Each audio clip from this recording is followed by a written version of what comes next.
Jai Om Vishnu Puraparam Sapatacharya Astatra Srimad Gurande A.C. Bhaktivinoda Swami Maharaj Srila Prabhupada Ki Jai Namachar Shredas Thakur Ki Jai Prem Se Gaur Shri Krishna Chaitanya Nityananda Shri Advaita Gadadhar Shivasari Gaur Bhaktarinda Ki Jai Asma Veda Bhaktarinda Ki Jai Gaur Preminanda Hari Glorista Assembly Glorista Assembly Glorista Assembly All glories to Shri Shri Guru and Shri Ram. All glories to Shri Ram.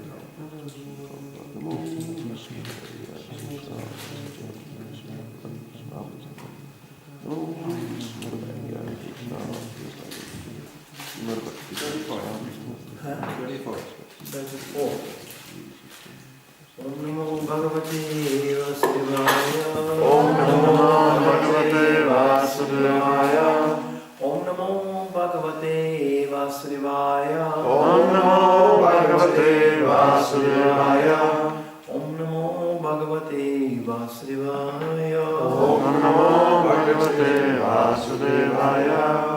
This is Srimad Bhagavatam 7th Canto, Chapter 3, Text 34. Ananta Vyakta Rupena Yenedam Akilam Tatam Chit Achit Chakti Yuktaya Tasmai Bhagavate Namaha Ananta Vyakta Rupena Yenedam Akilam Tatam Chit Achit Chakti Yuktaya Tasmai Bhagavate Namaha Ananta Vyakta Rupena Yenedam Akilam Tatam Chit Achit Chakti Yuktaya Tasmai Bhagavate Namaha Ananta Vyakta Rupena Yenedam Akilam Tatam Chit Achit Shakti Yuktaya Tasmai Bhagavate Namaha Ananta Vyakta Rupena Yenedam Akilam Tatam Chitachit Shakti Yuktaya Tasmai Bhagavate Namaha Ananta Vyakta Rupena by the unlimited unmanifested form Yena by which idam this akilam total aggregate tatam expanded chit with spiritual achit and material shakti potency yuktaya unto he who is endowed tasmai unto him Bhagavate unto the Supreme Personality of Godhead Namaha. I offer my respectful obeisances.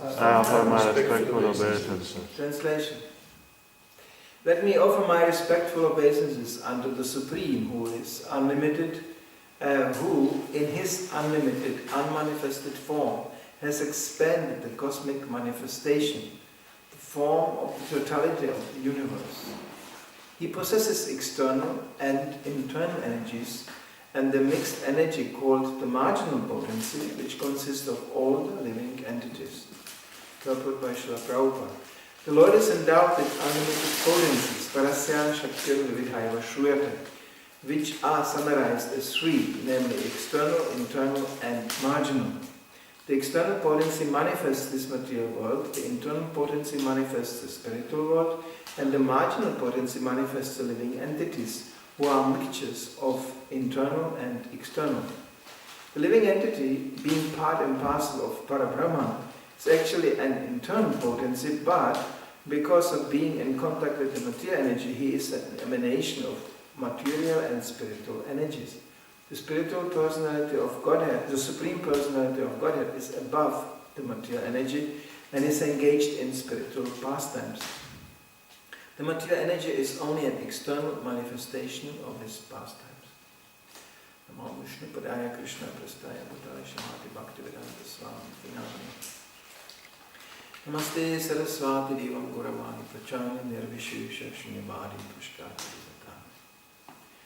Let me offer my respectful obeisance unto the Supreme, who is in his unlimited, unmanifested form has expanded the cosmic manifestation, the form of the totality of the universe.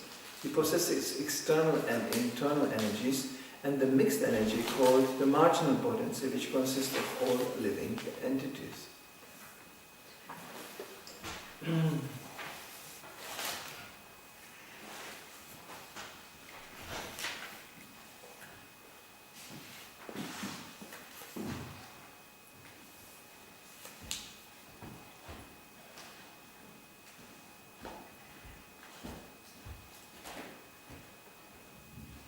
So this is, so far I understand, this is spoken by Hiranyakashipu.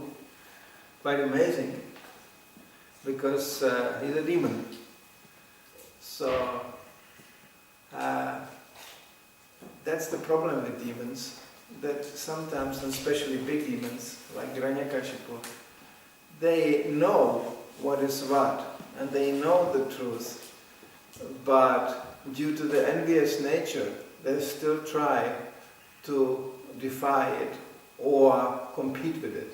This whole competition spirit, this is the cause why we are here. You know, this envious competition means envious. Prabhupada defined there's two kinds of competitions. There's the spiritual one and then there's the material one. In the material world, people compete in order to annihilate or diminish the other. In a spiritual world, there is also competition, but that competition is enhancing the service attitude. And those who win that competition, there is also winners, but there is no losers. They are all winners. So, because they are all engaged in pure devotional service. And those who are exceeding in devotional service, they are actually praised by those who lost, who are actually in that competition. So in a way, everybody benefits. In the material world, there is definitely winners and there is definitely losers. Ultimately, as we know from the Shastra, there is no winners, because we cannot sustain the game. It will be all lost, all taken away. So we end up all being ultimately losers. That's the law of this material world. So it's amazing how Hiranyakashipu is actually, praising, the supreme control over himself, but only with the idea to become that supreme control. That you see sometimes even people come to devotional service, and then, as the purification goes on, we encounter all this kind of inherent nature to be competitive with Krishna. It's a little bit like, famous celebrities and pop stars. They have this problem amongst the admirers. There can be somebody manifesting who is so admiring them so much and loving them so much, so he starts to actually prosecute them. Actually, he becomes dangerous. Sometimes he even tries to kill his idol. So because of this possessiveness, this possessive attitude. And after all, he is not actually admiring him, he sees himself in that person. He thinks that it's me. And so we approach Krishna with the same attitude. Oh, he is so great, he is so wonderful, he is so beautiful, he is so amazing. But it's almost like, I wish I could be like that, that's nice. So let's serve him, let's come close to him and become like him. That's the demoniac. So, and that nature is potentially in every living entity in this material world. Everybody is basically of a demonic nature who comes here and lives in this world. And that's what we are working on in Krishna consciousness.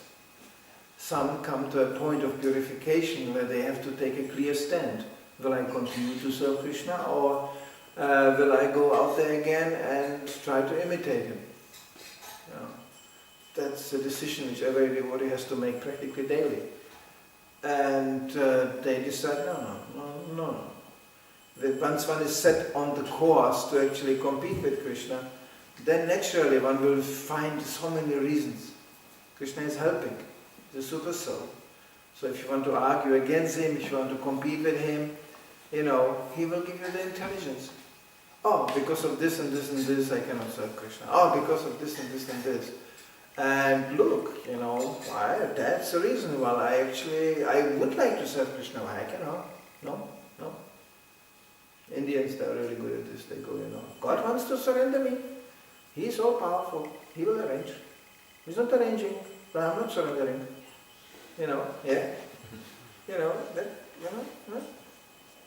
Prabhupada gives another, he was really, in the case of the Indians, he was really, because he knew the mentality through and through, so he just, he said, when they, make profit, they're great. And when they have a loss, they go, God mercy, So all the bad things, all the loss, all the broken things, they all go to God. Suddenly they start to talk about God. And when everybody is an enjoying spirit and makes profit, it's quiet. No sound. No gratefulness. Oh, great. We have the same tendency. As when we enjoy a little bit, we feel a little bit kind of comfortable. What's the use of praying? For what? As a matter of fact, what's the use of serving? That's now the biggest obstacle on preaching, is that people don't suffer enough. Therefore, in these countries like Denmark and Scandinavia, it's so difficult to preach. Not just because people don't have any brain, but because they feel so situated. They feel so, what's the problem? Immediately. Russia was exactly the same thing. When everything collapsed, everybody in misery, so much interest. You cannot imagine morning lecture like this, there's 2,000 people sitting there. And as soon as the ruble comes up, the dollar is available. People switch from rusty Skoda and Lada to some four-wheel drive BMW. What do I need God for? We made it. It's great. And people forget so easily. Immediately, they forget the misery, instantly. It's like it never happened. It's like we were born under very miserable circumstances. We experienced quite some pain in our lives that we cannot brush away. Then nobody learns anything from that. But I want to always expand the time of pleasure and minimize the time of misery. It's natural. Because by nature we are full of pleasure. And we are full of bliss. Eternally. But that's on a spiritual platform. So this all pervasiveness and all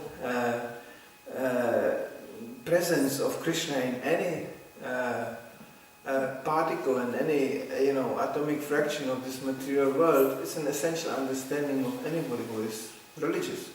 God is present. Those who are Kanishtadikaris, they limit him to religious institutions. They limit him to places of worship. They limit him to certain rituals. It's actually all limiting Krishna, because he is not subjected to any rituals. He is not just in a church, he is also outside. Yesterday I heard a lecture Prabhupada said, that for a devotee, even danger is Krishna. Danger means Krishna. Pleasure means Krishna. Pain means Krishna. Everything means Krishna. That's the real understanding of oneness for devotee, that everything comes from Krishna. So devotee never comes in a situation where he just goes, oh God, how could this happen? Comes and goes, oh God, how could this happen? No, devotee knows that precisely everything is controlled by Krishna. So there is, like in personality of Srila Prabhupada, he writes sometimes in a letter, with great shock I heard that, he blew the whatever. That's of course an emotional expression. But by the end of the day, Prabhupada was actually never shocked. He was never surprised. Those who were close to him, they always knew that there was not one single moment Prabhupada was going, oh, what is this? Oh, oh. Yeah. He never could even imagine Prabhupada being like so childishly surprised. No. Yeah. Like there was this crash, the car crash in South Africa. Yeah. Mauritius. Mauritius was, I think it was Africa. I guess it was there. He told me. It's Mauritius. Yeah, Mauritius. I don't know. Anyway, it doesn't matter. It's just a full blast sideways car crashing into their car. And everybody was jumping out and actually everybody survived, more or less. The Prabhupada was just Hare Krishna, Hare Krishna. He was also shaken, of course, it's human. The Prabhupada was like jumping around. People do. People are completely shocked, running around in places of, just came across just briefly on the internet, how precisely karma works. A devotee knows that. You see a guy somewhere, what is this Malaysia, I don't know, driving in a city over a bridge on a highway like that, concrete, they have this concrete lifted up, highways which pass through the city, yeah. These big cities, they have this kind of arrangement. So nowadays people have all these little cameras in their cars. It's quite common actually nowadays. So, so then you see and suddenly the wife goes, ah! There's a huge airplane just appearing between the buildings, scratching the highway sideways and falling into a river, approximately, 50 meters distance, and in front of them is a taxi driver. And you can see the red lights coming up, he's braking, and then there's this huge airplane just sideways coming, completely demolishing his car, the front side, this close in front of his nose, and disappearing in a river. and then you see how the man is running around the car. He's so shocked, he just runs around the car, completely out of control, because the whole front window, everything just flat, but it was this close. Half a meter further, he would be flat too. then the airplane disappears like this in the river. And exactly in that airplane, this many people survived, this many people died, it was not huge, it was 57 people in the airplane. It was exactly defined, precisely happened. There was a family which as the airplane just crashed sideways into the river, of course it disintegrated, I think in 3-4 parts. And then the father was way back in a part, the mother was on another side, and then 2-year-old baby was sitting in the middle on a chair in the river. And they were all alive. They were like, hey, and they collected the family and crawled out of the river. It was quite shallow, the river, because the airplane didn't even sunk. It was just lying there, It's kind of shallow river going through the city. So, because the pilot in the last minute tried to maneuver that airplane into the river, preventing explosion and fire and possibly getting more smooth landing. But unfortunately, he just turned the airplane left in the last minute. So he browsed the bridge, smashed the taxi and fall into the river sideways. So, so anyway, it's just a detail. But everything is so precise. It's like an orchestrated karma theater.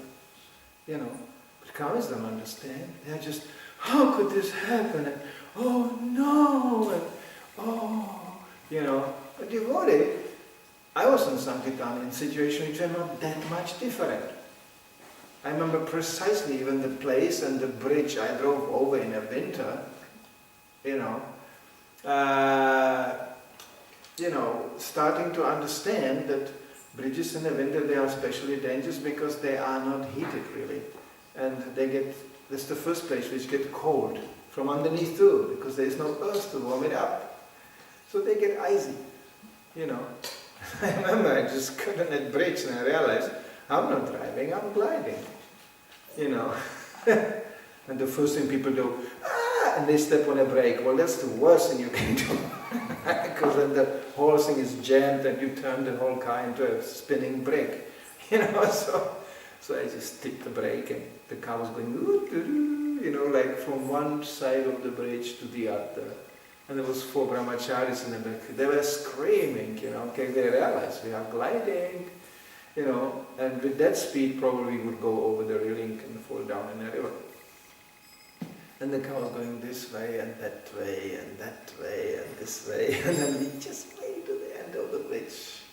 And then the ice disappeared and we could just drive. So I just drove on the side. I was maybe 25 years old. So I was a little bit more passionate as now, you believe it or not. But, you know, so I just stopped the car, turned around and just smashed everybody to pieces. I said, we were spinning or gliding for 4 minutes. Not one of you was chanting the holy name. Not one of you. You were like, like hysterical old women. Ah! How do you want to die like this? And they were all like, oh, Hare Krishna, Hare Krishna. You know, this is the test which can come any minute, any time. Anything can happen.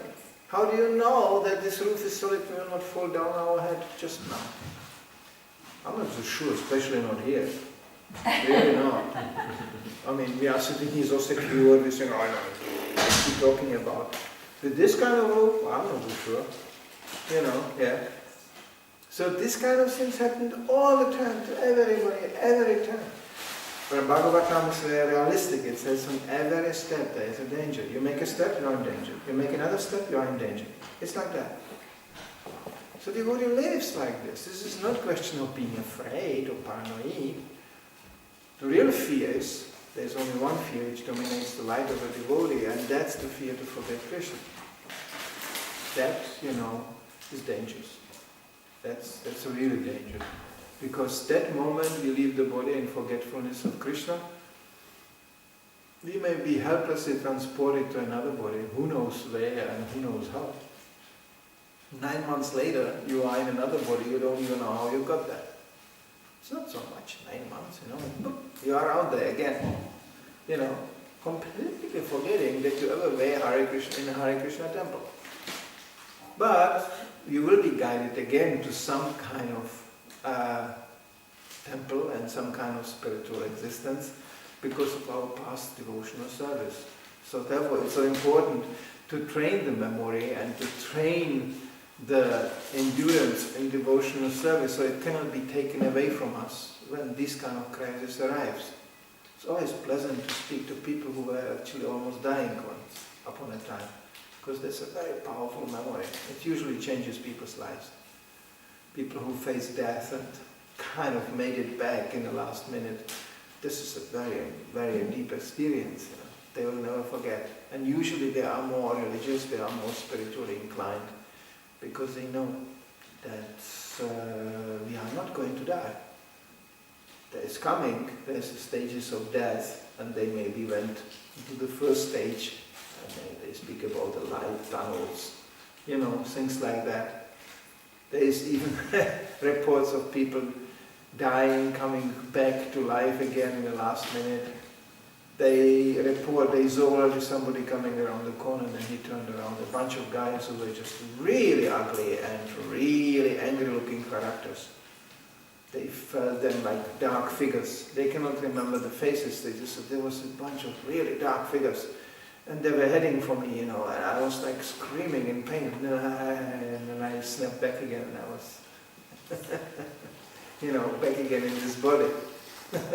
Maybe they got some glimpse of passing by Yamatutas, you know. There are such reports, there are such articles, this kind of stuff. Whatever it is, we don't have to speculate, it's already described, everything in Bhagavatam. So this is actually the reality which we encounter. The real thing is the devotee always learns in his life to see everything connected to Krishna. Everything. There's nothing, as they say, not even a blade of grass can move without Krishna's will. So devotee is never, shocked and surprised in this way, which makes him looking in the eyes of others as somewhat, maybe even not very encouraging person. Because, Kavis, they really, or they propagate this even, don't worry, be happy, don't worry. You go to a psychiatrist, he will tell you, you have to think positively. You think, but I'm so sad, my friend died, my girlfriend left me, this happened, that happened. He said, no, see it positive, be positive thinking. Believe in yourself. Believe in yourself. And say, okay, I want to do that, but who is myself? Well, that's what you believe. That's yourself. But what? Shall I believe now I am God? Why not? It's a good idea. Makes you feel really good, isn't it? So believe in it. This kind of preaching, you hear it all the time. You hear it all the time.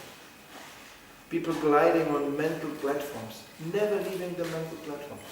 Senti and mental, senses and the mind. All the time. They define even spiritual life like this. I feel that I think I'm serving God like this. Power of prayer. Let's pray to God. Yes, certainly there's a power in prayer, but that prayer has to be authorized. We are not entitled to compose, our own prayers. My dear God gave me a new tape recorder. My dear God gave me this, give me that. That kind of prayer, Krishna is not impressed. What? You want just that? That's it?